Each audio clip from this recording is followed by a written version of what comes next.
no one that can match me. My style is impetuous, my defense is impregnable, and I'm just ferocious.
Okay.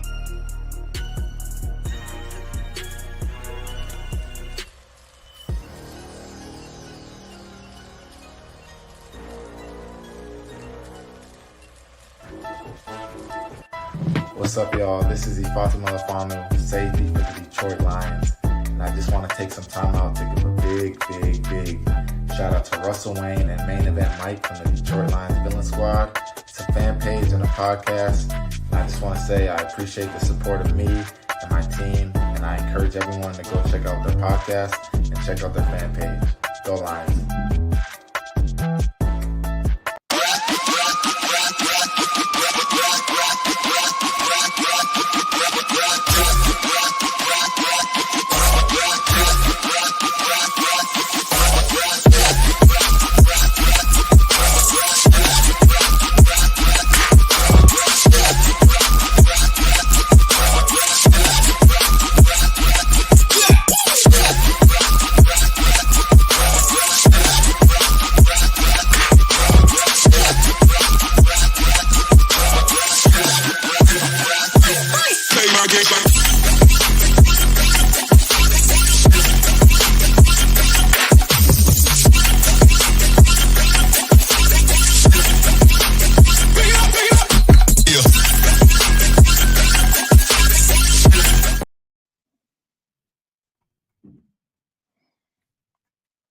And I hope we're there.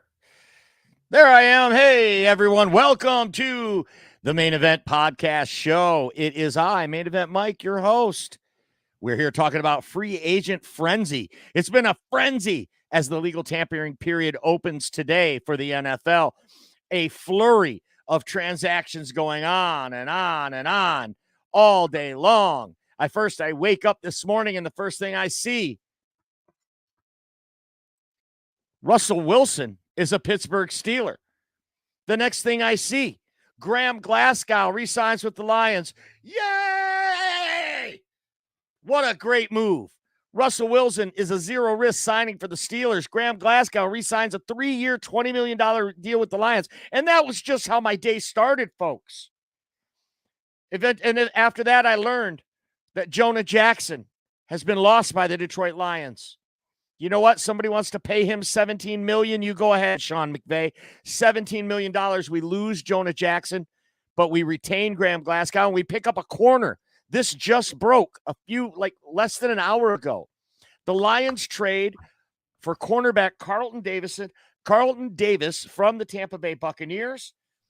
He was originally a second-round pick from Auburn. He's 6'1", 206. He's only 27 years old. From Tampa Bay, and here's the terms of the trade. He was due $14 million on his contract by Tampa this year, so they have traded him to the Lions, and they will also give the Lions a 6th-round pick in the upcoming draft and a 6th-round pick in 2025. The Bucs will receive in compensation just the 3rd-round pick, which is number 73 overall. That's the pick we got for the TJ Hawkinson trade, by the way. So the Bucs will get one of those coveted 3rd-rounders that we had this year. Put it in the comments. Tell me what you think. I know this isn't L'Jarius Sneed. I know this isn't Marcus Lattimore. But is this a good move? This is a solid corner. Now you're looking at Cam Sutton, Emmanuel Mosley, and now Carlton Davis. That's a great core. Still room on that secondary for a splash free agent. Still room on that secondary for a draft pick. Still enough money in the coffers under the cap for the Lions to add someone back to the secondary. But I like this signing. Carlton Davis, corner from the Bucs, coming over to the Lions. The Lions also acquire defensive end Marcus Davenport. Man, we made fun of those Viking fans last year when they got him. They've turned the tables on us now. But this is only a 1-year deal. He was a former 1st-round pick. He's had some injuries. Last year, he only played in 4 games. He had 2 sacks in those 4 games. I look at this Marcus Davenport as just a replacement for the Okwara brothers. I mean, that's what you're talking about here. Yeah, he's a former 1st-rounder. Maybe there's some upside there that hasn't been tapped into. Maybe the Lions could get the most out of him. The familiarity from being in New Orleans with Aaron Glenn might play to us. The Lions already probably had some inside information on this guy because of that, with their connection to the New Orleans Saints. I don't see this as the big edge that we've all been waiting for to let Hutch loose. But when you add him with James Houston on the other side of the line, and maybe the emergence of Josh Paschal, hopefully, we can get something out of this. I still think we add a defensive end, a splash player. Put in the comments, let me know what you think. Do either of these or both of these move the needle for you?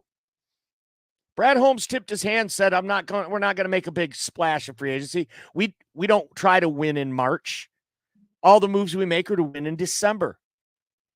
You add a depth guy like Marcus Davenport's been around the league. I think this is probably a good move too. We have not seen the terms of this contract yet. All we know is that it's a 1-year deal. I can't imagine it's going to be too much. All right. So there we go. Mike, I can't get to the comments, Mike. I don't know why my thing is not letting me get to the comments. I'm trying to get to them, and I cannot get to the comments right now. I can't see them. All right. Well, I'm looking in here. We got Jeremy B who's in here. Don't forget, Jeremy B is on this very network every weekday morning at 11 a.m. Be sure to tune in to Jeremy B. He's in the comments. Appreciate you, Jeremy. What a great day. I mean, since Jeremy's shows ended, there has been a lot of free agent signings around the league. Our good friend Russell Wayne, who you hear in the background, our producer, he comes on at 3 o'clock on this very network. So many things have happened just since you were on your show, Russ. What's most notable to you about these 2 Lions acquisitions? Yeah, well, I'll just keep running with it. Also, things that got done. Craig Reynolds now back. Bam Knight now signed. Seems like running back is not a position we're going to be looking at in the draft or free agent. Lions all set on running backs now with Craig coming back. Glad to have Craig Reynolds. Netflix back in the fold with David Montgomery and Jahmyr Gibbs. We are set at running back, it would appear to me. And there he is. Please welcome to the show our good friend, the maestro, Russell Wayne. How you doing, Russ? I'm doing good, man. I'm sorry I found my comments. I was able to find them again, but now everything's really small for some reason. Carlton Davis, does this move the needle for you? Well, yeah, we got a starting level corner for a third round pick. We wouldn't have been able to go draft a corner for a third round pick that has the experience that he has. And this is somebody that I don't know if they have. Do we have familiarity with this guy, or is this just we played him twice last year. Carlton Davis played in 9 games. He had 52 tackles and 2 interceptions in those 9 games last year. If I'm not mistaken, he's the guy that Craig Reynolds crushed with that block that sprung Amon-Ra St. Brown for the touchdown in that game in Tampa, I believe week 6. I like that. But hey, you know what? They say you can never have too many DBs. I don't believe it's going to cost us too much. Looks like Jeremy B's decided to bum rush my show. Welcome to the show, Jeremy Ballreich. How are you? Good. I have the info for Carlton Davis and his coverage snaps last year. Let's hear it. 247 coverage snaps, 47 targets, 26 receptions allowed, 330 yards, 2 interceptions, 8 forced incompletions, and a 66.2 passer rating allowed when targeted.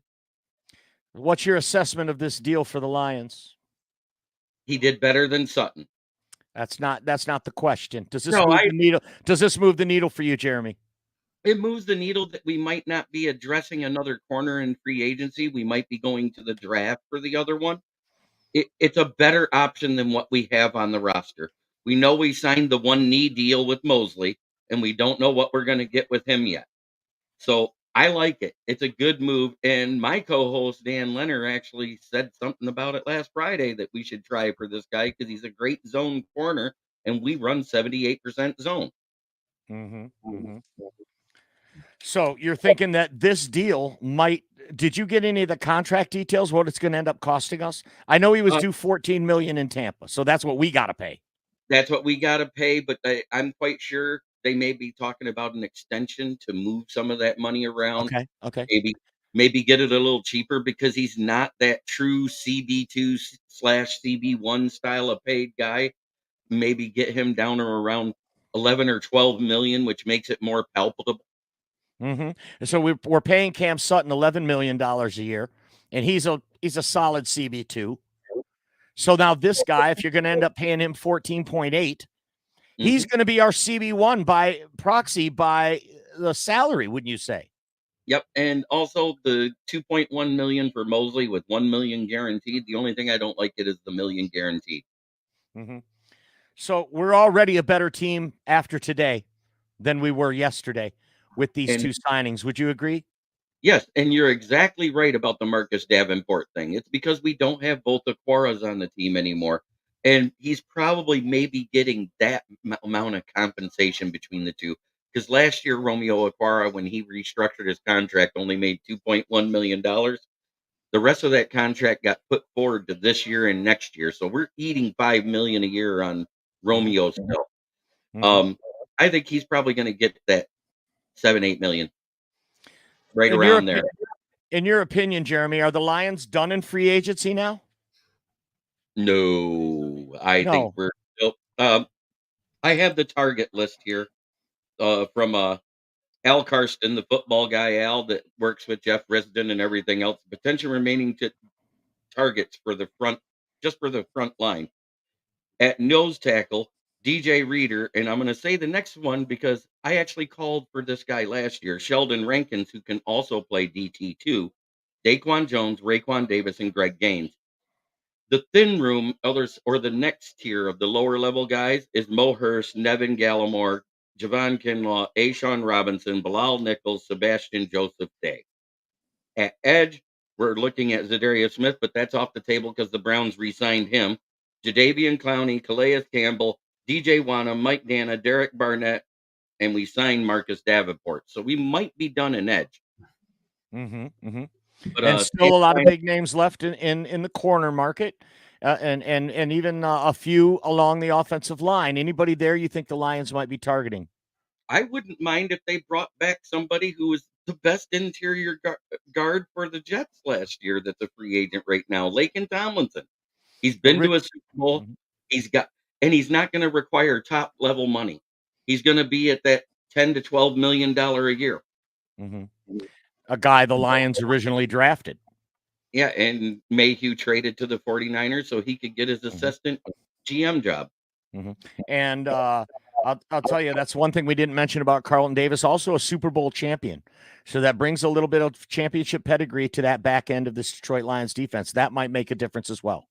And he was a part of one of the best blocks of the years. Craig Reynolds blew his ass up on that. It was him, wasn't it? Yeah, okay. That's what I said. I think that was the guy that got blown up. Reunion of sorts. It ain't the best one, but it's a reunion. Carlton Davis says, you can't beat him, join him. I don't want to get blocked like that again. I'm going to join that team. Amen. Russell Wilson is now a Pittsburgh Steeler after they went and said, they had all this confidence in Kenny Pickett. I think this is a stellar deal for the Pittsburgh Steelers when you consider that Denver has to pay the contract. Steelers will pay him $1.2 million, the veteran minimum. Kenny Pickett gets to learn behind one of the greats, a Hall of Famer. No doubt Russell Wilson will be a Hall of Famer. And I think this is good. Russell Wilson is exactly the kind of quarterback that the Pittsburgh Steelers need. They don't need him to go out there and sling the ball over the yard and win the game. They need him to not lose the game. Last year, he had a respectable 26 touchdowns, 8 interceptions. Russell Wilson, I think, is a good fit in Pittsburgh, especially when it's on a one-year deal and Denver's paying all the money. He's an upgrade from Mason Rudolph for sure. You got any thoughts on this one, Jeremy? Well, if Russell Wilson plays anything like he did last year, guess what he is? He is Kenny Pickett. Under 4,000 yards, 26 touchdowns, and a few interceptions. That's exactly what Kenny Pickett was on track to do. It's a mid-level move. Unless they fix that front line, Russell Wilson will struggle in Pittsburgh. Mm-hmm. Okay, but having George Pickens, having Darnell Washington, Freiermuth, Deontay Johnson, Jalen Warren, right, Najee Harris. Now you put Russell, a steady hand, a veteran in there. I look for the Steelers to make a push to win that division with this signing. I really think this could be the fit that we thought it was going. Look, this could be the resurrection of Russell Wilson that we thought was happening in Denver. If Sean Payton couldn't resurrect him, how do you expect Mike Tomlin to do it? Well, because Sean Payton's offense is complex, and it's a Drew Brees throwing the ball to multiple targets, 4 or 5 different reads. And Russell Wilson got into a pattern where he just chucks it up there for Tyler Lockett into triple coverage, and the whole thing was falling apart in Seattle. It didn't match up well in Denver, but I think it does. The question is, does Russell Wilson have anything left? That's what we're basically asking. I just asked it on my decision coin. It says, fuck no. Is nothing left in the tank for Russell Wilson. All right. Well, who cares about them Steelers anyway? Let's talk about something no one else is talking about. Amon-Ra St. Brown, the contract not been done yet. Why? Why is this contract not done? Free agency is starting. We re-signed Graham Glasgow, but we still don't have Amon-Ra's new contract finished. Jeremy, do you have any insider information on this? He wants more years than we're offering. More years? The rumor is we've only been offering him 3 or 4 years. He wants that 5 to 7 year deal. I think they should settle on either 5 or 6 years and make him a Lion for life. I agree with that, but the amount has gone up. It's not $25 million. It's 26 to 28 per Danielle Rossini and Jeff Risdon. You mean Diana Rossini? Is that who you're talking about? Yeah, whatever her name is. Well, you can call her Daryl if you want, but no, I'm just saying. Is that a female name, at least? Give me some credit. I hope the Lions stick to their guns on this as much as I love Amon-Ra. I don't want to see him under that contract 7 years down the road. I'd rather give him a 3-year, let's win a Super Bowl, let's pay him again.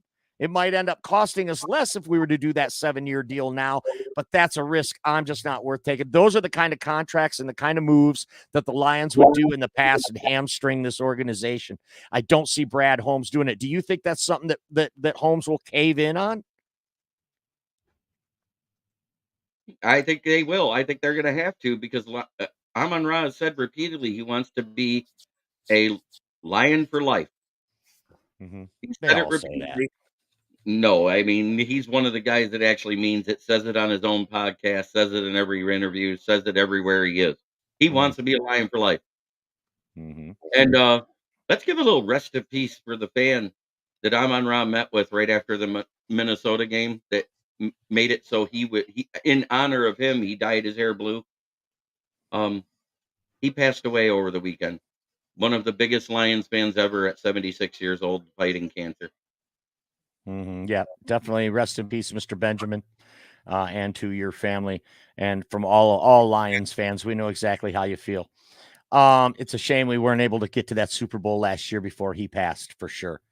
A lot of things in the comments. Put it in the comments if you think this trade moves the needle for the Lions. We're going to move around a little bit now. We're going to talk about this NFC North and a lot of the moves that were made in this NFC North, notably the Bears. The Bears. The Bears acquiring DeAndre Swift, running back from Philadelphia, sign him to a 3-year, excuse me, 24 billion. $24.5 million. Way to go, Ryan. $2.5 million a year more than David Montgomery would have signed there. Congratulations. I realize that the Bears have Roschon Johnson. I realize they have Khalil Herbert. So DeAndre Swift's not going to be needing to be the man on every down. But if you're going to pay him that much money, he needs to be the man on every down. I don't understand this move. I mean, I know they need help all over. I know they got a ton of money. It makes them better. So I guess I do understand the move. What are your thoughts on DeAndre Swift going back into the NFC North now? It makes him good for 4 to 5 games a year, just like he's been every year. He's going to get hurt. Glass Joe. No, it's not even about being hurt. He wasn't hurt last year. They're going to improve their O-line. The rumor is they're not trading Fields because nobody's making an offer they want for him, so they're going to trade that first pick overall again. You think so? They're going to trade the first pick. Yep. And not draft Caleb Williams. They said that as much Friday.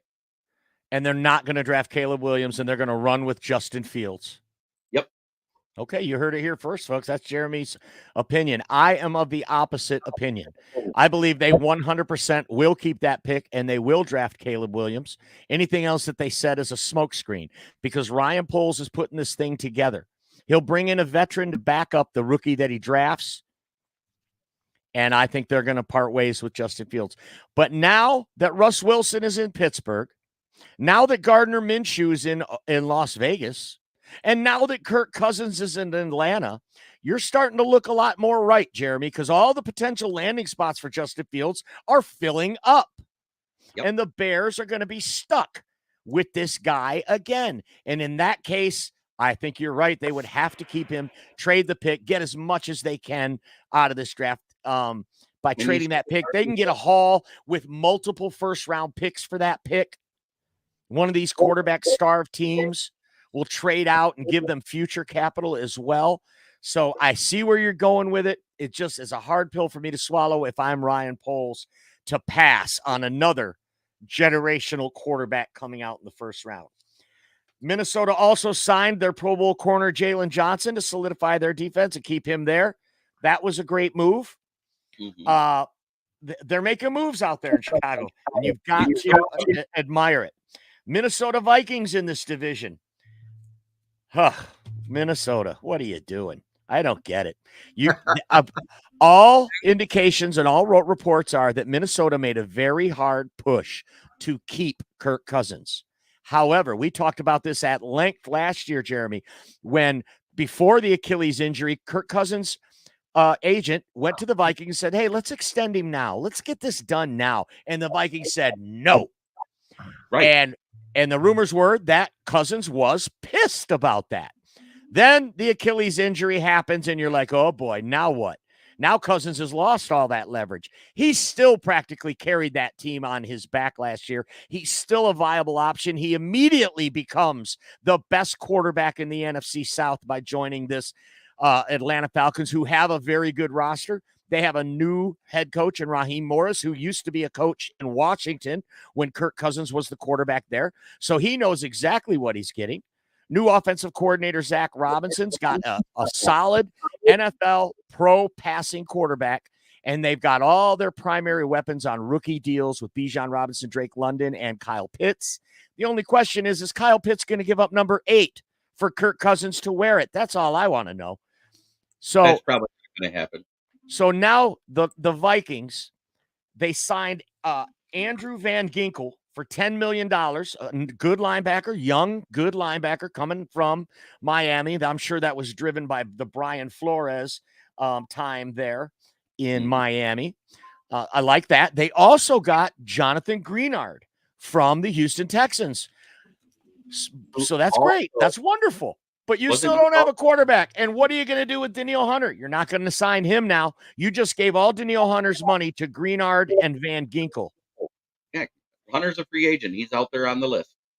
And there's a false report going out there that Danielle Hunter would be going to the San Francisco 49ers. We're finding out that was just some bunk. That was just some bull. But it did get confirmed that he is in negotiations with the Niners, talking to the Niners. Right. It was a perspective move is basically the way I read it. Not that he was signing, just that they're talking about a 2-year, $30 million a year deal out there, because they just lost both their starting D tackles. They just lost Javon Kinlaw to free agency, and they cut Eric Armstead because they couldn't restructure him. Move on now to Green Bay. Our resident Green Bay fan, Steve, says, I'm shocked and stoked on what we did today. Well, let's take a look at what you did, and let's see why you're so stoked. And Russell Wayne made a great point earlier today when we were talking on the phone. I said, doesn't that bother you that Josh Jacobs now coming into into our division? And he said, no, and I'll tell you why. And this is, I quote what Russell said, because this is talent in, talent out. You're swapping out talent, right? You bring in Josh Jacobs, but you let Aaron Rodgers go. So it's de facto. It doesn't really move the needle for me now. For 6 minutes, you had the best running back duo in the league. And then they let Aaron Jones go. But you let Aaron Jones go. But you're actually getting a discount, a younger player, right, who has led this league in rushing in 2022. Great player, good for the Packers, but like Russell said, talent in, talent out. Now, you also got today Xavier McKinney, safety from the New York Giants. That's awesome. He's a great player, very good player. Over 100 tackles, team captain for the Giants last year. But you lost Darnell Savage to the Jacksonville Jaguars. So to Russell's point, Steve, and all you other Packer fans, it's talent in, talent out. You lose Savage. Yeah, you gain McKinney. But how much better are you now in the big picture? Oh, McKinney's the best safety in the North. Okay, he's the best safety in the North now. Okay, that's great. But still, you now are still thin at safety. Right. You're right where you started. That's what I'm saying. That's what Russell's point was, and I thought it was a very good point. Also, Xavier McKinney gets 4 years, $68 million. That's a huge contract for a safety. And then you've got to pay Jair Alexander at some point or let him go. And now you're still thin. So, Steve, let me know what you think. I think that these moves look great. But when you look at the whole thing, talent in, talent out, the overall prognosis for the team did not get improved, markedly improved, in my opinion. Where if you look at the Lions, we lost Jonah Jackson, but we retained Glasgow, and we picked up 2 key pieces on defense, right? We lost 1 player, retained 1, and gained 2. So it's not that swap of talent in and out like you've got in Green Bay. Minnesota improved their defense with a couple of moves, but what do they have on offense? Ty Chandler at running back, that the answer? And no quarterback? You have Nick Mullins and Jerron Hall on contract, that's it? Even if you draft a quarterback, you're going to have a learning curve there. You're not, I mean, the chances of you getting an impact rookie quarterback are slim. 2024 not shaping up great for the Vikings. I do like the moves that they made. I know that they were in like the Lions were on Christian Wilkins, but goodness, the Raiders paid that man a boat. Talk about that for a minute, Jeremy. Christian Wilkins, defensive tackle for the Dolphins, goes to the Raiders. A huge contract. Let's hear about it. Well, there's no way the Lions wanted to pay a defensive tackle not named Aaron Donald that money. Right. That's end of story. I mean, that's pretty much every team that was in on him. Because remember, it wasn't just us. It was the Browns. It was even the Vikings and the Texans were all talking to him. As soon as the Raiders said, hey, I got more money than I know what to do with, they said, yep, we're out. Seems like some of our commenters are not too crazy about this Carlton Davis signing here. John Tedrington says we gave up a 3rd-round pick and Carlton Davis becomes a free agent after this year. That's okay, though, John. That's what good teams that are about to make a Super Bowl run do. They get 1-year rental players that gets them over the hump. I'm fine with that part of it. The window is always small in the NFL to get to a Super Bowl. Dan Campbell said as much right after the loss to San Francisco. I'm okay with the fact that it's only a 1 year. We love Brad Holmes 1-year deals around here. We love it. And after a year in the culture, they'll probably want to stay. Anything to add there, Jeremy? And look at it this way. We got 2 6th-round picks back. So we really didn't lose a pick this draft. We just got a later one back, and we got one for next season. Mm-hmm. What a Brad Holmes thing to do. That's that talisman thing I said that he stole out of Joe Dumar's garage sale. Can I jump in on this one? This is something that with this Carlton Davis, I remember at the beginning of free agency, I was saying that they need to get a couple of guys that have experience that are better than Sutton. And I listened to Jeremy earlier, and that was one of the things that he had said right off the bat was like, well, he's probably better than Sutton. And that's fine. We need 2 guys that are like that and make Sutton the guy that guards our 3-4 guy. And this defense is going to be stellar. So Carlton Davis is that. He is a guy that can cover better than Sutton. Okay. I like that. And they can restructure him too. Like he had said, there's $14 million, no guarantee. There's no guarantee on that. They could just cut him. They wouldn't do that, but they can restructure him and free up 10 of the 14 million right off the get off of his base. Well, the point is, this is great news for the Lions because the guy's a frontline starter. Whether he's a CB1 or not, he's a frontline starter in the NFL. And that's what the Lions need, frontline talent coming onto this team. Donkey Kong says, Amon-Ra is just a slot. He wants too much. Oh, my God. I'm sick of that. He's redefining the slot position, actually, Donkey Kong. He did line up in the slot or over 64% of the snaps last year. So something rubbed you the wrong way there, Jeremy. You want to respond to Donkey on that? If he was just a slot, he wouldn't be 3rd most yards in the league. Well, why is that? Slot receivers lead the league in receptions a lot. No. I'm talking about yards. I am not talking about receptions. There's a lot of slot receivers that get a lot of catches. They don't get a lot of yards because they don't break tackles. They don't do the dirty work downfield to get better and improve their craft. He also improved his downfield pass receptions. If you remember right, before this year, he only had 8 receptions over 25 yards. This year, he had 12 alone. Right. And he ranks in the top 5 in what Split Stat calls in air yards, with the ball in the air when he makes a reception. So, but again, he also accounts for 28% of the snap share of plays, offensive plays for the Detroit Lions. So he's a slot receiver. You can call him whatever you want, Donkey Kong. We'll call him Sun God. We'll call him All Pro. And I think he's worth every nickel of $25 million for 4 years. If we've got to pay over that though, like you're saying, Jeremy, that they're saying they want longer, even more than 25. To me, that's worrisome to me. I mean, why this deal didn't get done, I don't know. But if maybe I don't want to use the word greed because it's hard to say that guy's not worth that. But a not so team friendly number for this contract is really going to be a roadblock for us because we know that Brad Holmes doesn't give away the farm and he does not get taken in negotiations very often. All right. One Funky Lions fan's got a question for Steve. Says, who did you add on the offensive line? You let some starters leave. Another good point. Yeah, you got Xavier McKinney, but you lost John Runyon. You lost David Bakhtiari today. How are you going to replace that? Now your first round draft pick at 25, probably going to be an offensive lineman. So I don't blame you for letting Bakhtiari go.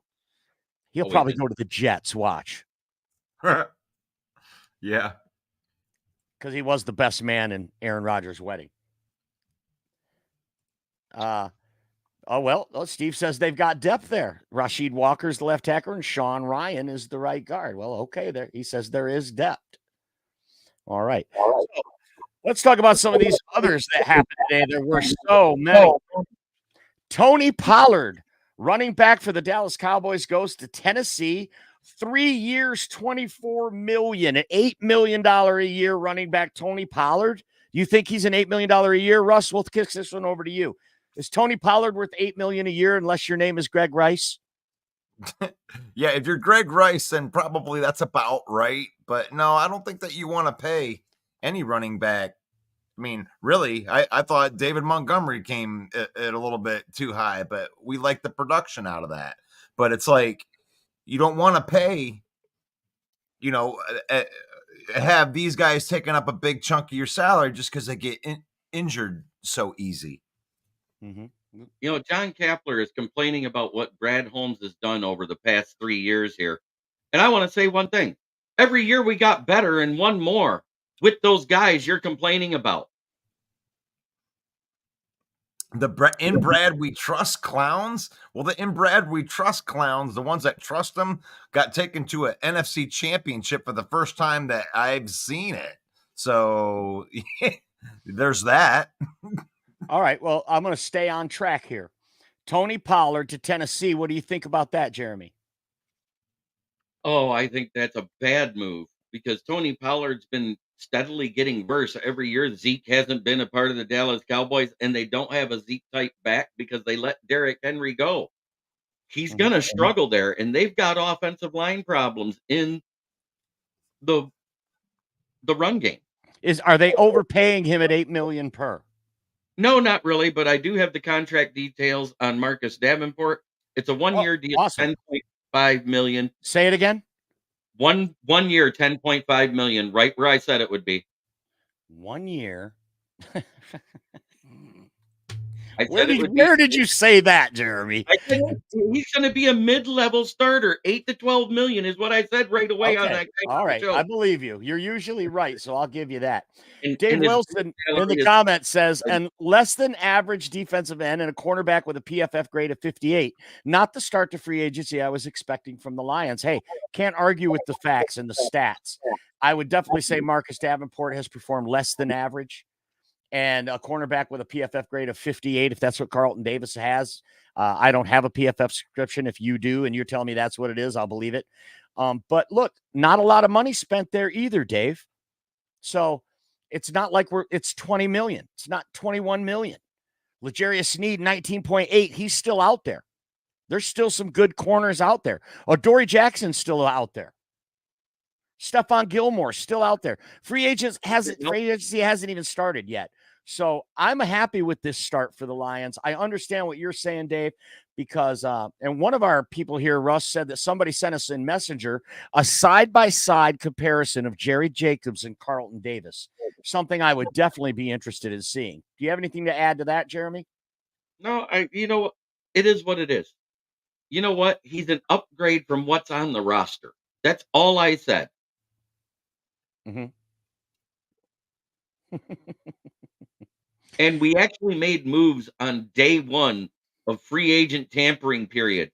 Something Brad Holmes has not done at all the last 3 seasons. Mm-hmm. Injuries happen too, Dave. Right? Injuries happen. You had a hard injury to Emmanuel Mosley, CJ Gardner-Johnson. If you take those injuries away, we might have home field throughout the playoffs and make it to the Super Bowl. Dave says, could have been a Super Bowl if Holmes did better in free agency.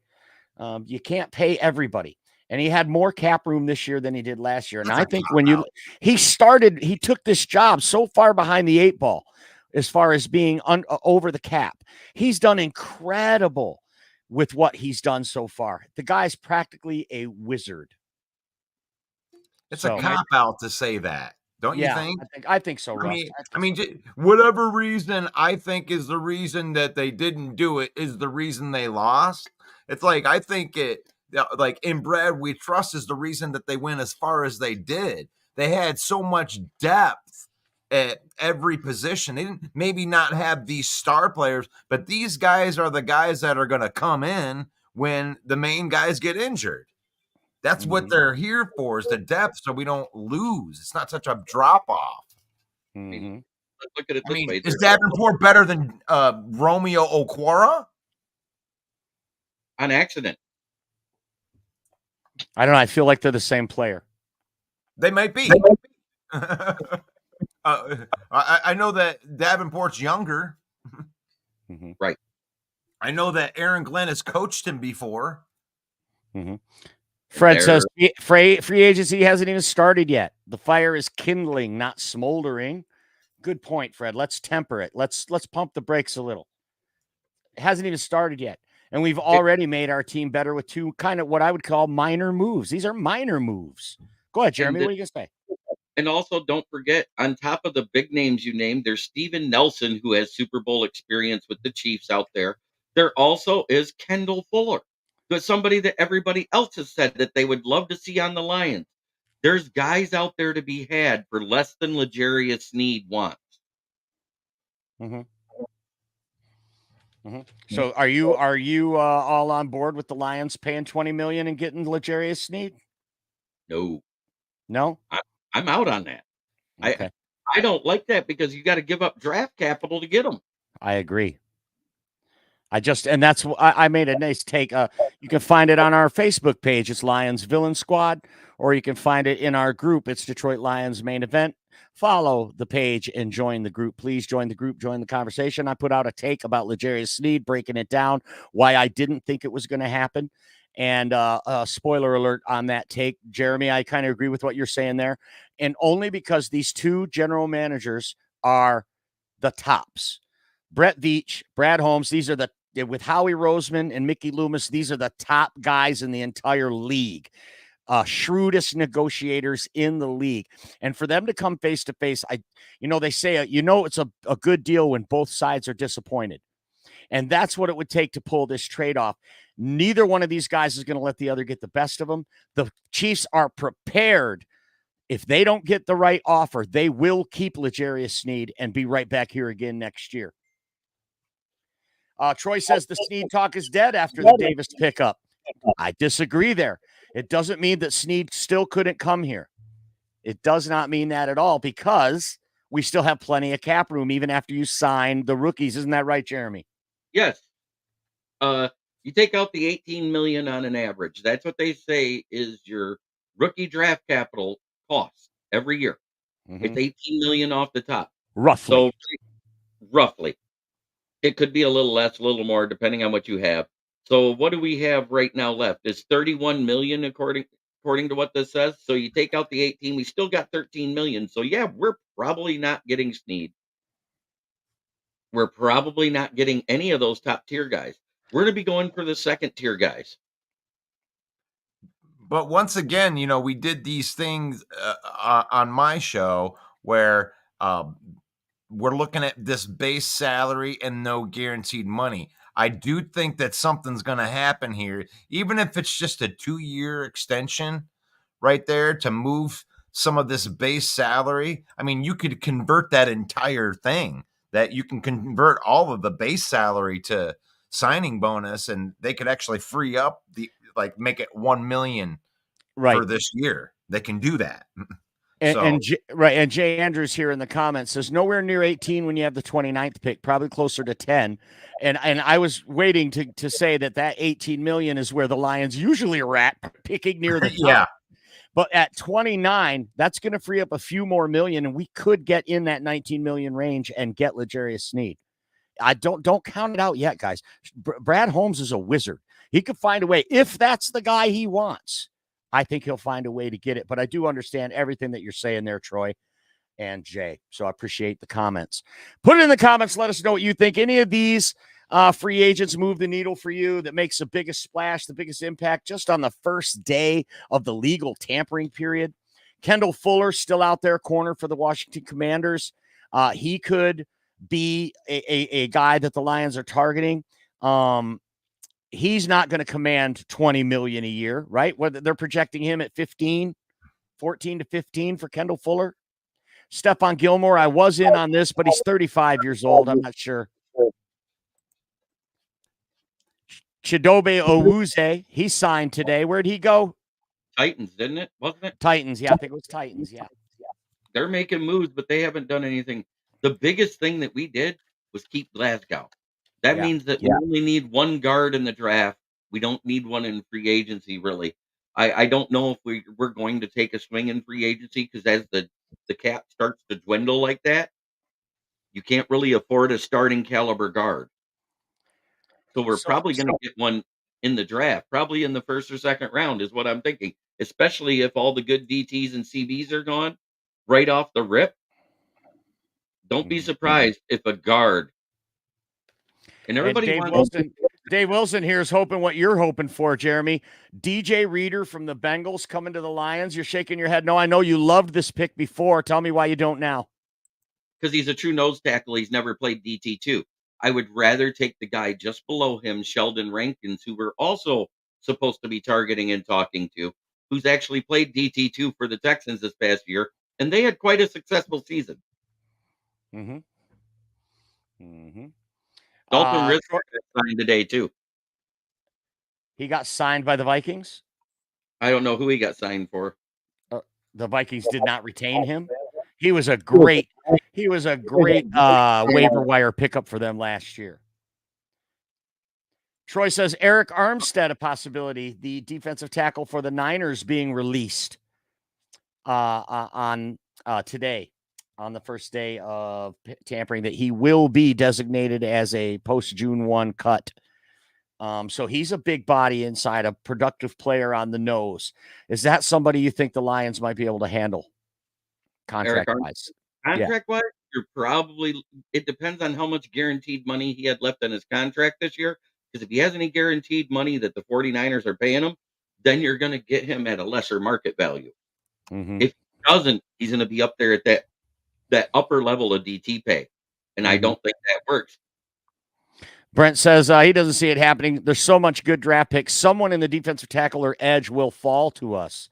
That's a good question, especially when you look at teams like Atlanta now. Atlanta out of the quarterback market, picking at what, number 8, right? What was that? The guard from the Patriots got a bag, if I remember right. $84 million over 4 years, $21 million a year, and Glasgow got a bag. Really, it's a good deal for a 33-year-old player. I thought. I mean, Jackson got a bag. With the Jonah Rams. got a bag. Jonah Jackson got a bag for sure. 17 mil. We weren't going to pay him that. Getting some protection there for Matt Stafford. The Rams pick up Jonah Jackson at 17 million. A couple other notable signings here. The New York Giants acquire Brian Burns from the Carolina Panthers. I know that's got to make Von Doom happy. Brian Burns is a beast. And now look they're going to have Kayvon Thibodeau, Dexter Lawrence, and Brian Burns coming from the New York Giants. That defense just got a lot better. But then again, talent in, talent out. They lose Xavier McKinney. That's one thing the Lions have been fortunate, keeping our own guys and prioritizing our own guys for the right price. I love it. Dan Von Doom says he's ecstatic with that. Yeah, Brian Burns. he actually literally said in our show chat, because we were talking back and forth, he goes, after the 2 nut shots I took with Saquon Barkley to the Eagles and McKinney Yeah. to the Panthers, this is great. Oh, boy. Boy, is Saquon really thumbing his nose at the Giants by going to the Eagles. Unbelievable to me. I mean, those teams hate each other. And for him to go and sign with the Eagles, I mean, does this make the Eagles? I know they lost a couple offensive line pieces, Jeremy, but I'm asking you, does this make them, a favorite in the NFC, having Saquon? It helps them a lot, but they need to find a center that can get low like Kelsey did so the tush push will work. Douche bush. What do you think about that one, Russ? That damn Howie Roseman getting Saquon Barkley. It would have been nice to get him out of the NFC. Sure. I mean, but you know how I feel about paying running backs that much. I mean, that's going to be cute for a couple games, but it's like that's just too much money to spend on a guy that might, he's going to touch the ball 300 times next year. Running back Devin Singletary going to the Giants as well from the Houston Texans. Does that move the needle for you, Jeremy? That's actually a good signing if you think about it. That gives them a change of pace back, somebody that's a little faster than Eric Gray. So they'll have their workhorse back and they'll have their speed back and a scat back. Mm-hmm. As we said before, the Dolphins defensive tackle Christian Wilkins goes to the Raiders. Bryce Huff, the edge rusher from the Jets. Where did he go? I didn't have that in my notes. Bryce Huff, I saw that earlier. Was it Titans also? The Titans been loading up on defense. Yeah, Titans have been doing a lot today. Been another move we didn't mention, Kevin Byard goes to the Chicago Bears. Yeah. He got a decent deal at $7.5 million a year. It was $15 million over 2 years, but he's older and he's literally getting worse than he was 2 years ago. Right. Every year he's decreased. Huff went to Philly. Huff went to where? Philly? Oh, yeah, that's right. The rich get richer. That's right. Philly. Huff is an improvement to what Byers did for him. Oh, right. Well, Byard plays safety, so they're not even the same position. Yeah, Dave's got it in there. He went to Philly. Thank you, Christopher. Thank you, Dan. Thank you, Dave. So yeah, and there'll be more to come. I expect there will be some more free agents signing, some more flurry of activity coming tonight. And of course, right here on the Main Event Network, we will be here to show it to you. Jeremy B will be live in the morning at 11 a.m. with anything that happened over the night. And then Russell Wayne at 3 p.m. in the afternoon. They go every weekday at those time slots. This particular show, though, once a week, Mondays at 7 p.m. Eastern time. Thank you all for being on the Reboot Show today. I have officially retired from Trash Talk. So now it's all about football, and that makes me feel better. I'm a gentler, kinder, happier person these days. They pulled your teeth. They what? They pulled your teeth out. You were sticking teeth into people in the Trash Talk. Oh yeah. But you see, I'll get into it a little bit. The reason that I've given up on the Trash Talk is because now my team is on top. Now my team is the division champion. Now I'm that piece of shit douchebag that's looking down on the other teams talking trash. I don't want to be that guy. It was okay when I was on the bottom fighting from the bottom because I was a Lions fan. I got to hone my trash talking skills and become really good at it. Now I just feel like a douche making fun of Bears fans all day. It's no good. I'm hanging it up. It's all about serious football talk, and I'm glad that you guys are here with me, and I'm also glad with all of you out in the audience are here with me. We're here every Monday at 7 p.m. Eastern. Be sure to follow us on Facebook. It's Lions Villain Squad. Just crossed 47,000 followers. Thank you very much. And then also subscribe to our YouTube channel, which is at Main Event 365 on YouTube. We're going to start focusing a little more on the YouTube side. We got a lot of people that watch us over there. But we just don't pick up the subscribers because we don't pay attention to it as much as we do Facebook. So we're going to recommit to that. A lot of great things coming up. It's a great time to be a Lions fan. 2024 is going to be an incredible year. Brad Holmes is just getting started, folks. Trust me. There will be another, maybe 2 more free agent signings before we hit the draft. And we may even extend some of our own guys in that time. And we're going to have, the 29th pick.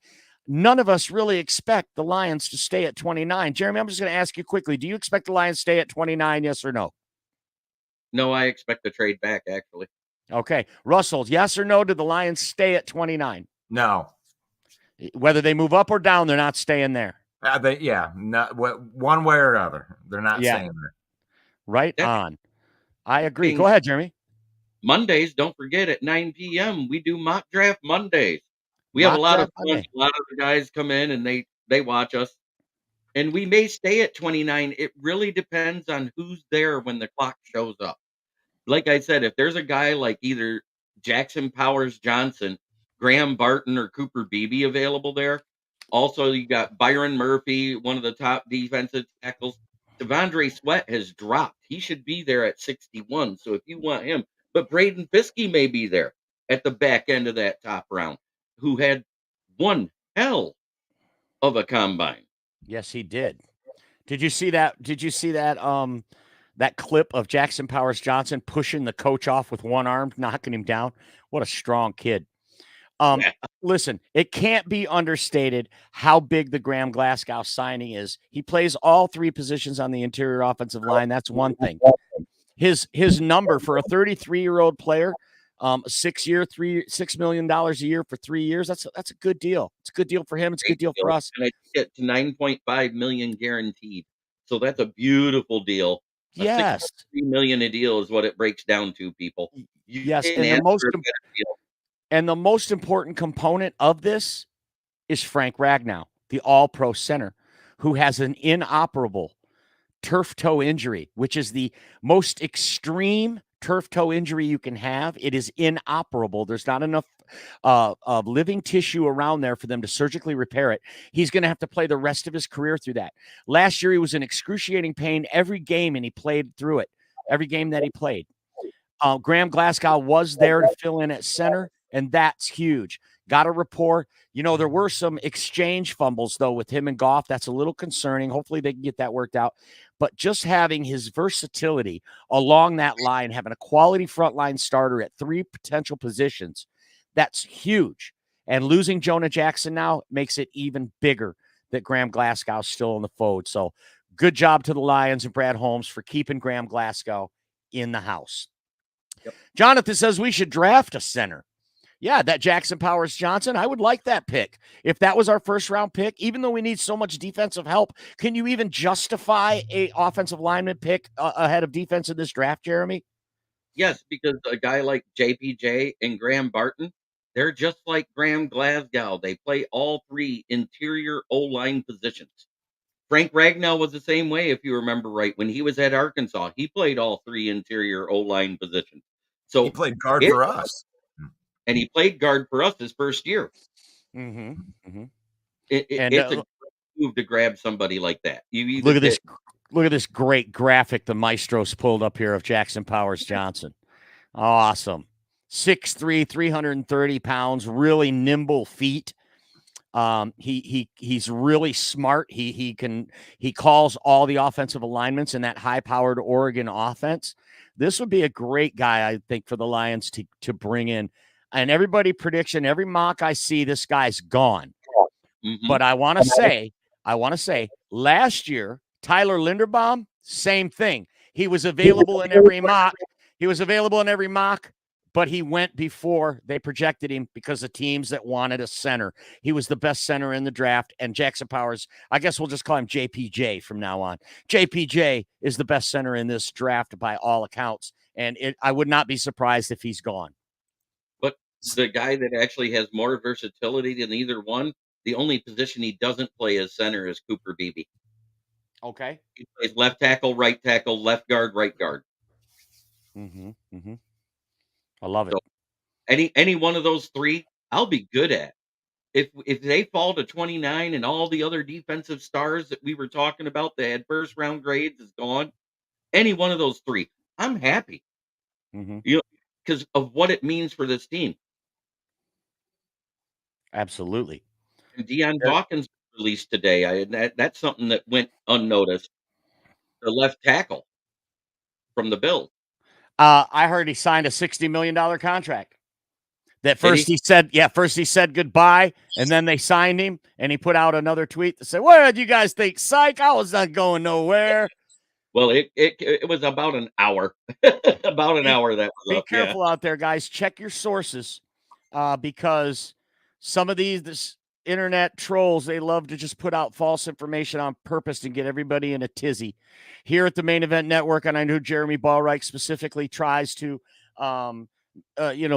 solidify every source and make sure that it's rock solid before we put it out there. We don't always get it right. We try. But in the one where everybody called me out on that, I was talking about the first line of that post that I put out, and they went to the third line and goes, "Wait, Hunter, to the 49ers." I said, "I'm not even talking about that. I'm talking about the first one, which was Tom Pelissero." Right. And there's that too. There's guys that add an extra letter to the name. Instead of Tom Pelissero, it's Tom Pelissero, right? Or Adam Schechter. I've seen where these people are Schefter, like where they're trying to pull a fast one and make you think they're a reliable source when they're not. Yeah, basically that. Special place in hell for those guys, people that twist us all up like that. Well, this has been really fun. Russell Wayne, you got any parting comments for us? There's no one that can match me. My style is impetuous. My defense is impregnable. And I'm just ferocious. Okay. That's about it. 31 people watching, only 10 likes. Please hit the like button or the love button or the wow button or some button. Just hit a damn button, would you? Make those numbers go up for us. It helps us just a little bit, not a lot, but it helps us a little bit if we get more engagement. So please click an emoji if you would, man. And you know what? I want to keep talking. Now's the time we normally sign off, but I'm going to go ahead and keep talking if that's okay with you guys, if you're not in any hurry to go anywhere, Jeremy. I've got a few minutes before I got to set up my show for tonight because it's just me and Leonard usually. Right on. And don't forget, that's tonight at 9:30 on this very network.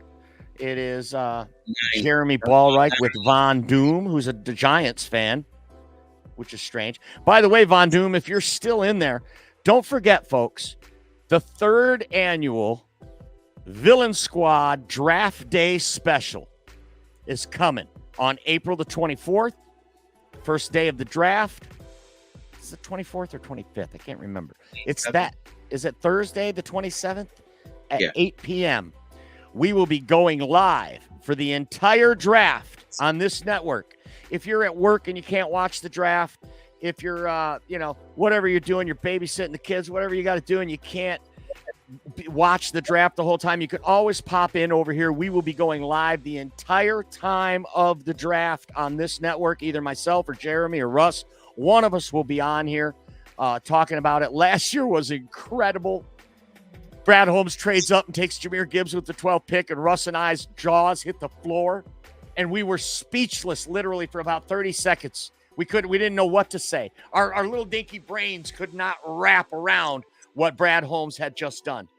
And it wasn't until about 6 or 7 games into the season that we went, oh, yeah. Oh, yeah. That's good. Oh, yeah, I like that. And when this year we ever got out of DeAndre Swift for touchdowns, I was all in. Yeah, for sure. Jonathan says, are you guys going to be down there for the draft? Well, doesn't look like it, Jonathan. We did apply for tickets, and I haven't heard a damn thing yet. That was a couple months ago we applied for tickets. Jeremy, have you heard anything? They did send out the stuff for the VIP tickets, where you can be in the one area, which is the mosh pit, just okay. Where the stage area is. Those tickets go for $1,250 a piece. The ones up there where you actually are close enough where you might be able to meet one of the guys walking out there, one of the people announcing or one of the draftees, they're anywhere from $4,500 to $8,000 a piece. So yeah, I'm not paying for the VIP treatment.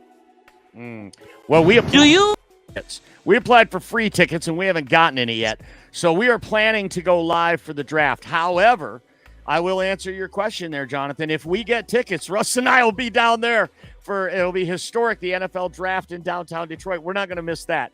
And then we'll probably just be going live sporadically from the draft if that's what happens. Fred Peterson says, in Brad we trust, one pride. Yeah, baby. And that's, I saw somebody said this today in a chat. This is the first year I have no anxiety for the draft. What are we going to do? Maybe we can win 7 games. None of that. We're on relax. Whatever Brad says, bro. He's got this. We trust him. We have competent leadership now. Competent leadership. It's what every good organization leads. It all starts at the top. It doesn't matter if you're a 7-Eleven or an NFL football franchise. Good leadership, it trickles down, it cascades down to the team. Go ahead, Russ. Well, and we apologize to John Kapler, who thinks that Brad Holmes ruined a completely good 13 team. Very nice. Andrew says, I don't know if y'all talked about it. Thoughts on the potential signing of DJ Reader? We did talk about it. Jeremy Ballreich was real hyped on this pick for a while, but now he prefers Sheldon Rankins, who plays on the same line right next to DJ Reader, just because of the schematical fit, is what Jeremy thinks. But like Brad Holmes always says, we want football players. DJ Amen. Reader, one hell of a football player, and you can't tell me it's going to make your team worse by getting a guy like that. I would love it if they brought DJ Reader here, and I think he's so good that you could redo the entire front four scheme to fit what he does best. Because I think Aleem McNeil's a great athlete and he can adapt. Any thoughts on that, Jeremy? I just don't want to hinder his development. He finally started to look like a DT1 last year, which is why I want more of the DT2 style defensive tackle. I've been calling for it all along. It's the reason why I'm higher on Devondre Sweat in this draft than a lot of people, because he's a big-bodied space eater that takes on double teams and frees up your DT1. He's half the reason why Byron Murphy looked so good, but the only game where Byron Murphy looked like crap was versus Cooper Beebe. Food for thought. That's a very good call out. I like that. So yeah, there you go. It's Main Event Mike here on the Main Event Podcast Show. Thank you all for being here every Monday night at 7 p.m. Eastern Time. We will be back. For Jeremy and the maestro Russell Wayne, I'm Main Event Mike saying God bless each and every one of you. Peace out.